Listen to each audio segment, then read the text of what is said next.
Welcome back to another video. I thought I would take an opportunity to answer some questions that I've gotten either in private messaging on Facebook or comments in these videos about what game system am I using to play these games. Now, I have mentioned it, and I think I do mention it in almost every video which game set I use, but it's worthwhile just pointing out that it's the Warhammer 40,000 Apocalypse 2nd Edition mass battle system rules. And I just want to take a second to show you and answer some questions about why I choose this system and how I translate this system into Horus Heresy. And it's very simple. It's not complicated at all. I bought the set. That's a big box. I bought the cards. You can see Astra Militarum and the Space Marines there. And those cards give you, essentially, if I take a sample from the Space Marine deck here, here they are, Reaver Squad and a Redemptor Dreadnought, or Contemptor, or whatever you want. But if I just take the Reaver Squad here, for instance, it has all the stats on there that you need, like the points cost up here, the how many models, like if you've got 5 models, this is their stats. If you have 10 models, this is their stats. And what I do is, if I have 5 models, here's 5 models. I base 5 models. For me, it's 5 stands, but every stand equals a model. And if I just have this, then I'm using the top row. And if I have 2 of them together, I'm using the bottom row. And it has all their stats here, all their gun, like you can see bolt carbines, etc., etc. Now, this isn't a Reaver Squad here, but I'm just using this as an example. There's all their war gear options and their points cost, additional or subtraction. And then here it has their range, which a lot of people ask me, what ranges am I using? Quite simple. I'm using the exact ranges printed on the cards in inches. So these cards are meant for 28mm figures, and I've converted mine down to 8mm figures, but the ranges stay the same. That just makes things less complicated for teaching someone else or playing it yourself. And B, if I can just show you here's a tape measure. The range on the bolt guns in this game is 24 inches. So here we are, 2 feet. To me, if I am this Sons of Horus squad, it makes sense to me that bolt guns can shoot, a Space Marine can shoot a bolt gun that far. If you convert that to centimeters, I go down to centimeters, which a lot of people do, now they can only shoot that far, which in a game sense might make sense. But for me, to get the action in quicker, it just makes sense that, Space Marine, this massive bolt gun can only shoot this far from where he is. That doesn't make sense. It also translates really well into bigger vehicles. So let's say you have a 48-inch range with that Sakaran battle tank. So I'll put him over here. If I do 48 centimeters, he can only shoot that far, which to me doesn't really make sense. But now 48 inches is almost the whole table. That kind of makes sense to me. So I don't change the ranges on the stat cards at all. Now, I don't play this game using 40k. I play it using Horus Heresy, and it is true that not all the units in 40k were available in the Horus Heresy and vice versa. How do I get around that?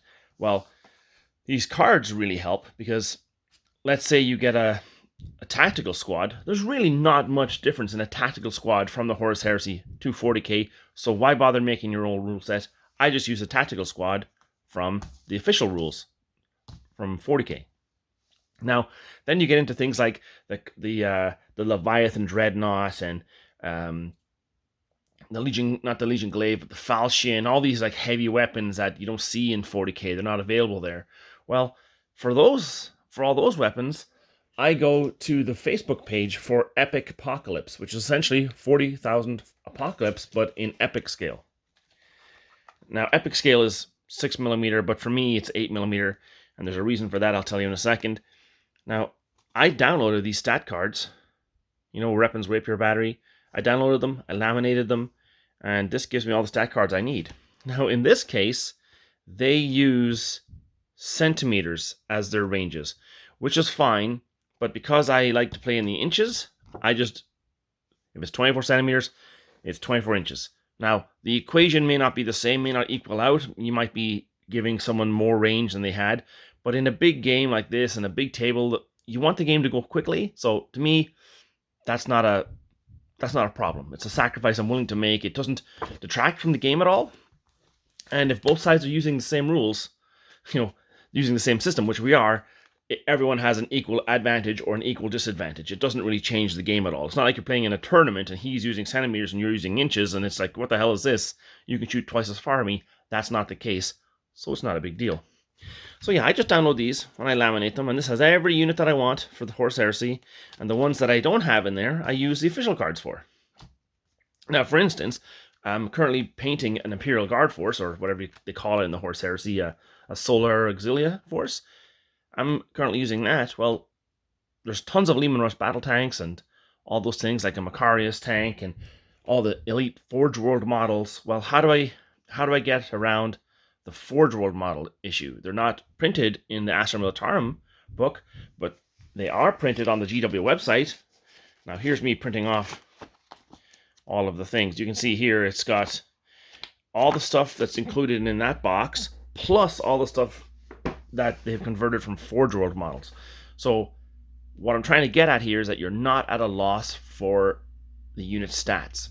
Now, the other question I get all the time is, why do I not just play, any of the other available rule sets like Epic Armageddon, Epic 40K, NetEpic? I get a lot. There's a lot of fans of NetEpic, and then some Dominion game. There's a Dominion game that uses kind of Horus Heresy and 40K. That seems very popular, and the simple reason is they're all fine games. I have played them all. I could show you my rulebook collection. I could show you my cupboard here where I have all my models. I use them all. And the reason why I use these ones over them is twofold. The first reason is this is a much easier rule set to digest and teach. So if you are like me and you have a partner that's not really, they don't know a Primarch from a Space Marine from an Eldar, they don't know what that is, to give them, here is the main rule set of the game. You have to learn that. And then you have to learn your unit's special abilities. And there's a ton in these systems. It's excellent. They're excellent systems. Like, there's nothing wrong with them. Don't get me wrong. There's nothing wrong with them. And I like them all. But Apocalypse is way, way more streamlined. A lot. So it's easier to digest, easier to teach. The second reason is that it works. It gives me the sense of scale that I want. You might have heard my story in an earlier video about Epic and Epic Armageddon and how I was in love with that game for many years until GW decided just to toss me out of the store and close the store, and you know what I mean? I played that game to death. And at the beginning of the game, there's tons of tanks, there's tons of, there's Gargants all over the place, there's Stompas all over the place, there's Terminators coming down, there's Thunderhawks coming down. That was the scale that I wanted at the beginning of the game. But get to turn 3, probably turn 4, but usually turn 3. On turn 3, my 5-man Terminator squad is down to 1 stand. My 5-stand Terminators are down to 1 stand. And they're out in the open, all by themselves out there. Like, this isn't a good example, but I'll just use this 1 stand. So, let's put him out there. He's out there by himself. Forget these things are here. He's out there by himself, and he has that table quarter. He's now controlling that table quarter. To me, the games quickly lose their epic feel. And being a rabid fan of the Horus Heresy novels, and basically the Horus Heresy in general, the idea of 5 Terminators way out in the field not being considered epic scale doesn't make sense to me. I'd rather see 5 regular 28mm Terminators out there than 5 6mm Terminators.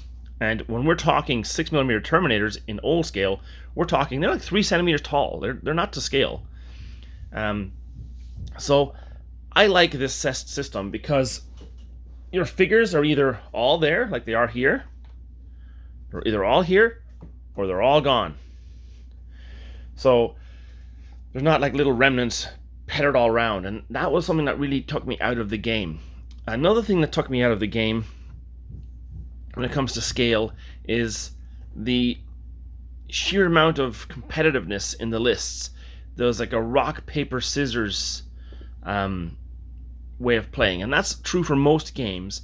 But the Epic games, I felt, and this is only my personal opinion, I felt that those games, not only did they not feel like mass waves of tanks and troops fighting over a city, it felt like you had 100 guys fighting over a factory. They would have buildings, like on these tables that we would play in, they would have these buildings, and the table was a 6x4 table, and it had 2 forests, a hill, 4 buildings. Well, that doesn't really feel right to me. Maybe on Talarn or one of those planets where there's like hardly any hive cities and there's wide open places, maybe that makes sense. But to me, it just didn't seem, when I was playing the game, I love the game, don't get me wrong, I love the game, but the look of the game, and I would take pictures, tons and tons of pictures, and then when I'd look at the pictures later on, I'm like, oh wow, there's not really a lot of figures on this table, and there's not really a lot of terrain on the table. But I still preferred it over regular 40k. I still preferred it, so I played it. And there's lots of people around, so I played it. Whereas in Apocalypse, you just put down as much terrain as you can. You just fill the table with terrain, you fill the table with models, and it doesn't matter how much terrain you put down, it doesn't matter how many models you put down, the game plays correctly. The scale's correct, it plays correct, it looks correct, and yeah, it might be a little chintzy sometimes. You might get like it might get like, wait, hold on a minute. I took one hit and I lose all 10 guys. Sometimes you have those like moments in the game, like, oh, I just lost a whole squad and I only took one hit. I understand that point, but then again, I want the game to end tonight. I can't pack up and go home and come back and reset the game out next weekend and play with you. I want the game to end tonight. And if you're a gamer and you play with somebody else, now I don't do that very often, especially not lately, but I have played with other people, and I spend, out of a 5 or 6 hour gaming night, I spend 4 hours talking. Like, we're rarely playing and rolling dice, So you play a big game of Epic Armageddon or Epic 40k or Dominion or whatever, you're investing a lot of time. Whereas in Apocalypse, if both players know the rule set, it's so streamlined that game is over in a couple of hours. Now, the game that I played, the first battle report, you might have seen it, you might not have, that I played, was played over a couple of weekends. And that's only because we were learning the rules, I was setting up the table, I was figuring out all the stat cards, like, when you have to go every game and go through a big pile of sheets of stat cards like this, that's a pain in the butt. But now, since I've gotten better, I have them all on these nice laminated cards. Each player has a set, way easier. So I can play a gigantic game of Apocalypse in about 4 hours. I can play a great game, a medium game of Apocalypse in about 2 hours, and a small game in 20 minutes. Whereas I can't do that with Epic Armageddon, Epic Space Marine. Well, Epic Space Marine for sure. Epic 40k, Epic Armageddon's a little more streamlined, but still takes a long time. And the Dominion game, I've played it a couple of times, but it feels a lot like it's better than, say, Epic Armageddon, but it still takes a while. And then NetEpic is essentially Epic 40k. It takes basically the best of all the options available and puts them in, but still, it's a huge investment in time. And to me, mainly, the scale doesn't look right. Hopefully that made sense to you as to why I choose to play this game versus the other games. Another thing that I like about this game is something that other people hate, and that is the 2 dice system. You use 2 types of dice. You use a D6 and a D12. And, I'll just take some more dice out here. Here's the D6 and here's the D12. You use the D6 for a lot of mechanics like you would in any other game, like 40k, Horus Heresy, Age of Darkness, all those types of games, Epic, whatever. You use these to hit. Well, that was a terrible roll. But once you hit, then you look at your stat card for whatever unit it is, like a Rapier Weapons Battery. Now, will this focus for me? Here, hold on, let me get this in here. So let's say, for instance, I'm shooting a laser destroyer. Now I'm going to be rolling 1 dice. I get 1 attack, and I'm attacking personnel, like, so really light vehicles, infantry, like Marines, Guard, I'm hitting them on a 9 on a D12, or a 3 for tanks, anything that's armored, heavily armored. Now, that's a really intuitive way of cutting through all of the 40k army lists and all that kind of stuff, and figuring out what the range is, what damage do I do, what saving throw do I have. That's a really interesting way of doing it, is just upping the scale of the dice to a D12 and increasing the, my cat's here now, increasing the range of, I guess, the probability of success of an attack. So for instance, a Marine's bolt gun isn't really going to damage a Sakaran battle tank. Hardly. It's an armored tank. It's not going to use it. So instead of using a D6 to say, oh, you need a 6 to hit, wow, I just got a 6. So now I've damaged that tank. That kind of like, that doesn't make any sense. Like, there's a 1 in 6 chance that a regular dude with a bolt gun is going to damage a tank. Now, if you say up that dice to a D12, and you say you need a 12 to damage that tank, well, that's a lot different. That's like, a 1 in 12 chance. It's just going to ping off the armor, but there's the odd chance that the guy might aim well enough to shoot in a vision port or hit, something on it that will hurt the tank. So I really like that. Aspect of the game. So, for instance, you get like a plasma blast gun on a Titan or something, and all of a sudden you're melting infantry on like a 2+ on a 12-sided dice. It's not technically a 2; it's like a 3, I think, but. You're basically guaranteed to kill a stand with a Titan.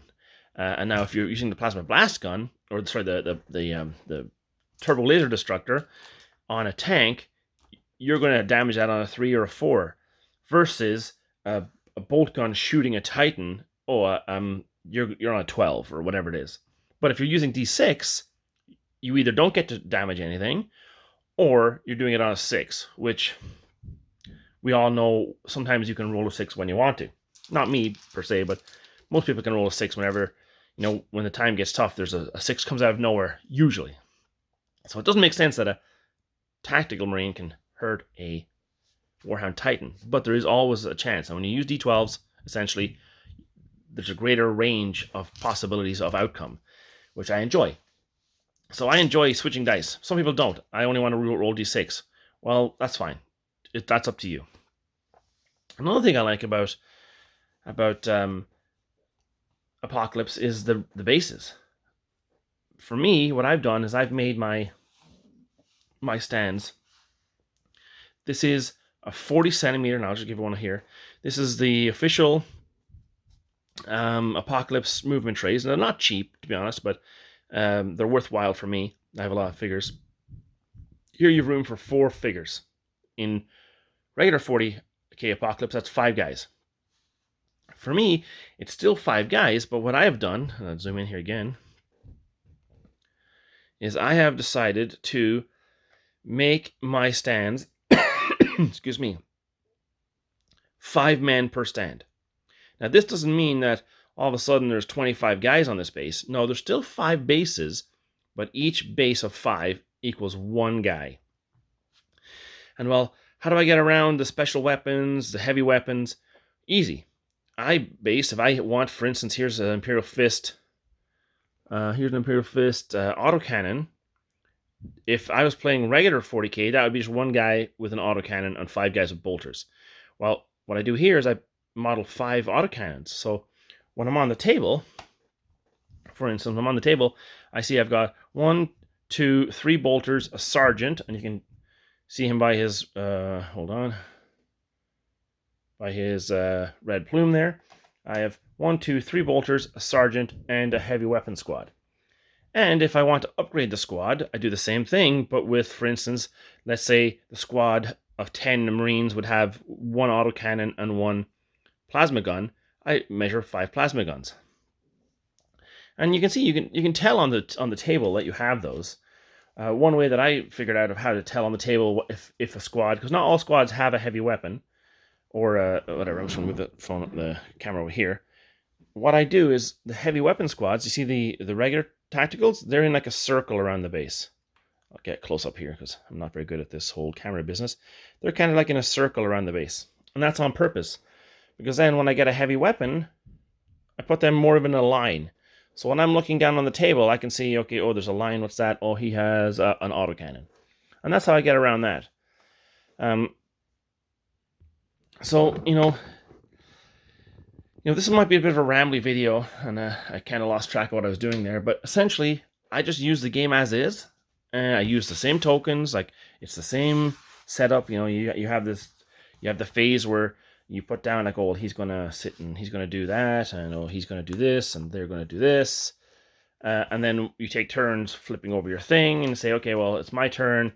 These guys are going to aim and fire. I get a +1 to my hit dice. We're going to shoot. We're not going to move. And then you resolve that attack. And then the next person says, well, I chose to do an advance, which means I'm going to move up with this group. Here we go. I'm going to move up, and I'm going to fire at a regular, no bonus. And you just keep going like that. You just keep flip-flopping between your formations and until the turn is over. And as normal, you accumulate. If, let's say, for instance, this Sons of Horus tactical squad hit the Imperial Fists here, they get Imperial Fists. We can't really see that with the shine. Maybe I can get around here. The Imperial Fists get a blast marker. Now, there's two sizes. There's small and there's big. Big is like a really bad hit. Small is a regular hit. And for every 2 small, you convert that into 1 big. Simple. It's very simple. So let's say you have the Sons of Horus shoot the Imperial Fists, and they incur a big and a small hit. Well, what you do is whenever the turn is over and everyone has done that, and you'll find lots of these blast markers scattered all over the table. They have little arrows on them, if you can see. They have little arrows where you point to the unit that they affect, because sometimes you'll see them all over the place. And then you just simply go through each unit and you find out what you do with those blast markers. So just taking out the card for a veteran tactical squad, I'm going to zoom in one more time. Here's the tactical squad, veteran tacticals. They're 5 points. You can see here I have two stands, 1, 2. So here you have 2 stands right here. Weapon skill is 3, like familiar with all the other 40k games. 3+ for shooting, or for melee, 3+ for hitting. They get 2 attacks, they have 2 wounds, leadership of 7, and a save of 6. So I want to remove these blast markers. And I also want to not lose my squad. Well, there's 2 points of damage done here, small one and a big one. On a small blast marker, you need a 6+ on a 12-sided dice. So you have a 50-50 chance of saving that. So in 40k, that would be like a 4-up save. Now, for the large blast marker, it's a little different. You don't use the D12, you use the D6. See, we're back to the D6 system, D12, D6. Now, you need a 6+ to save it. The save is exactly the same, 6+ for Marines. A 6 and a D12 is a 50-50. A 6 and a D6 is you're going to die, most likely.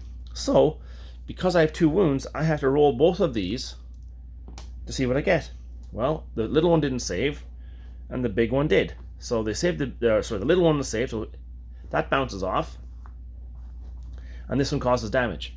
Now, because the guys have 2 wounds, because I used 2 stands, they have 2 wounds, I then just simply place down a wound marker on the stand.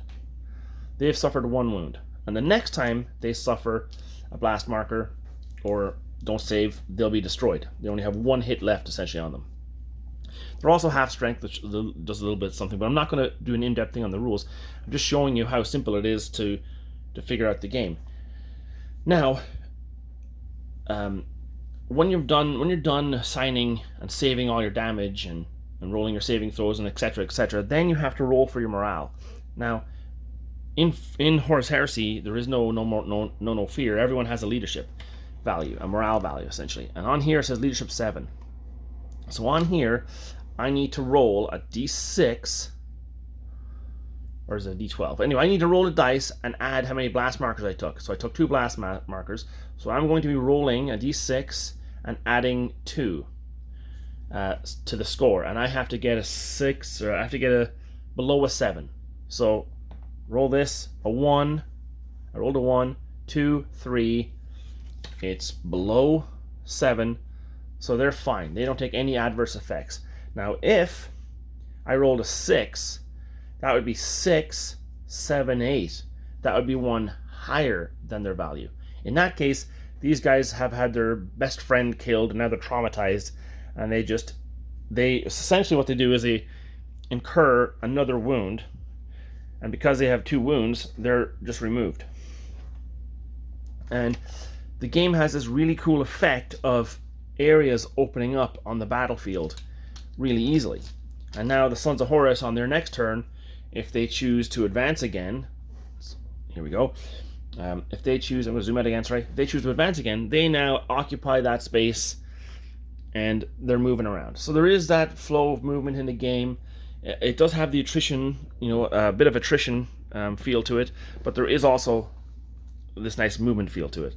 I've gotten a little rambly and maybe I've gone a little off topic, but I hope that helps you understand why it is that I use this game and where I get the rules, what models I use, and so on. The models, I could easily use 6mm models, and I have them and I have used them, but I really like the Titans from Adeptus Titanicus. Here's a Warhound from Adeptus Titanicus. I'll bring it in here a little bit. This is one of my Warhounds for Gryphonicus. Now, if I use 6mm figures and these Titans, the 6mm figures look way too small. So I use 8mm figures. Now, let me see if I can get in here. Just take my phone off here, excuse me. Maybe that's not the best, you can't really see that very well, but to me it works out. The scale works out. So I printed all of my stuff in 8mm scale. And it just works out. You don't have to do that. I just do that myself. And that's it. That's what I use. Epic Apocalypse. I use the stat cards from the fan site, the Facebook page. I use the official ones. I use the Forge World ones. It covers all the models that I need covered. It doesn't cover Primarchs, but you can easily extrapolate after a little bit of playtesting what a Primarch might do. And that's what I've done. I've just made my own homebrew rules for Primarchs. I don't change the scale, I don't change the ranges from 28mm figures to 8mm figures. It just makes sense to me that they could shoot that far. And that's it. That's how I use the game. And if you're interested and you have the rule set, just try it out. It actually works out really well. If you have any comments or questions, just let me know in the comments below, and we'll talk to you again. Bye-bye.